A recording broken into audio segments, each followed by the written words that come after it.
नमस्कार, आप देख रहे हैं जेजेएन न्यूज और मैं हूं आपके साथ अनुराधा छिब्बर। आइए रुक करते हैं देश और प्रदेश की मुख्य खबरों की ओर। हरिद्वार में गंगा रक्षा के लिए संघर्ष करते हुए प्राण त्यागने वाले संत ज्ञान स्वरूप सानंद उर्फ प्रोफेसर जीडी अग्रवाल की मांगों को पूरा कराने के लिए मातृ सदन के परमाध्यक्ष स्वामी शिवानंद सरस्वती ने एक बार फिर से आंदोलन कराने का ऐलान करा है।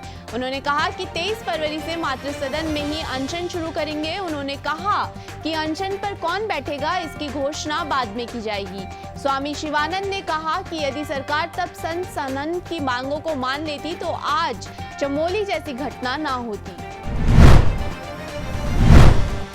राज्य मौसम विज्ञान केंद्र द्वारा जारी बुलेटिन के अनुसार 16 फरवरी तक उत्तरकाशी, चमोली और पिथौरागढ़ जिले के ऊंचाई वाले क्षेत्रों में बहुत हल्की से हल्की बारिश होने और बर्फबारी होने की संभावना है।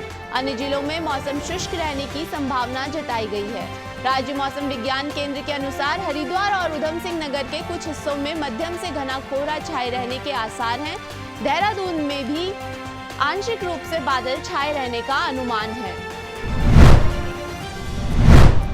चमोली जिले की नीति घाटी में पिछले दिनों आई प्राकृतिक आपदा को लेकर Wadia institute of Himalayan geology के वैज्ञानिकों के लगातार शोध सामने आ रहे हैं। वैज्ञानिकों के शोध में यह बात सामने आई कि नीति घाटी में जो भारी भरकम चट्टानें टूटी वे पिछले कई सालों से पिघलने और जमने की प्रक्रिया से गुजर रही थी। बार बार पिघलने और जमने के कारण ये चट्टानें बेहद कमजोर हो गई थी और तेज धमाके के साथ टूटकर नीचे गिर गई। इससे चट्टानों के ऊपर लटका ग्लेशियर भी तेज धमाके के साथ नीचे आ गिरा और भयावह तबाही हुई। Wadia institute of Himalayan geology के निदेशक डॉक्टर कालाचंद साई का कहना है कि आपदा स्थल से लौटे संस्थान के वैज्ञानिकों द्वारा लगातार शोध किए जा रहे हैं।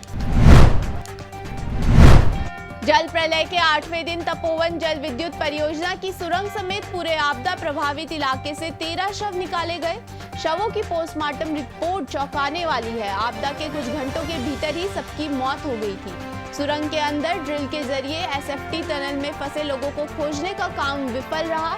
शनिवार रात करीब 1 बजे ड्रिल एसएफटी टनल तक तो पहुंच गई थी, लेकिन यहां मलबा और पानी मिला, जिसके बाद ड्रिल रोककर फिर मलबा हटाने का काम शुरू किया गया। ड्रिल के कारण सुरंग से मलबा हटाने का कार्य भी प्रभावित हुआ है। टोल वसूली के लिए आज से फास्टैग लगवाना अनिवार्य होगा। ऐसा ना करने पर आज आधी रात से दोगुनी वसूली की जाएगी। केंद्रीय मंत्री नितिन गडकरी ने रविवार को स्पष्ट कर दिया, इस बार वाहनों में फास्टैग लगवाने में कोई राहत नहीं दी जाएगी। केंद्र सरकार ने फास्टैग से टोल वसूली अनिवार्य कर दी है। गडकरी ने नागपुर एयरपोर्ट पर इस बारे में कहा, फास्टैग से टोल वसूली लागू करने की समय सीमा को आगे नहीं बढ़ाया जाएगा। बिना फास्टैग वाले या निष्क्रिय फास्टैग वाले वाहनों से जुर्माने के तौर पर दोगुना टोल वसूला जाएगा।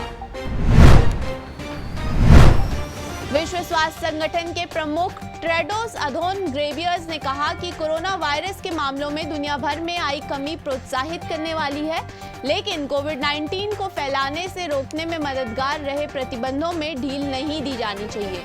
घेब्रेयेसस ने शुक्रवार को कहा कि दुनिया भर में संक्रमण के मामलों में लगातार चौथे सप्ताह कमी आई और मृतकों की संख्या में भी लगातार दूसरे सप्ताह कमी आई है।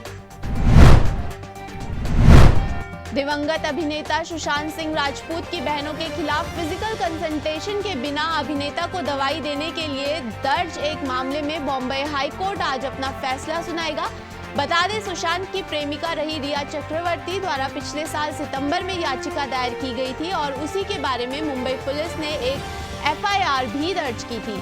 याचिका में दिल्ली स्थित एक डॉक्टर का भी नाम लिया गया है।